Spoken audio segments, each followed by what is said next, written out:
Joshua 7 நாளோட படைப்பு சொல்லுவான். ஃபர்ஸ்ட் நாள் பயிரிலேயே வெளுத்தி பட்டாரு.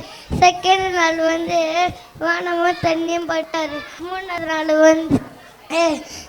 செடி மரம் கொடி பட்டாரு. நாலாவது நாள் ஸ்டாரு 3, அதுக்கப்புறம் சன்ஃப்ளவரில் பட்டாரு. அஞ்சாவது நாள் ஃபிஷ்ஷை படுத்தாரு. ஆறாவது நாள் நம்மள மாரி மனுஷில் படுத்தாரு. ஏழாவது நாள் ஓய்வு எடுத்து நின்றாரு.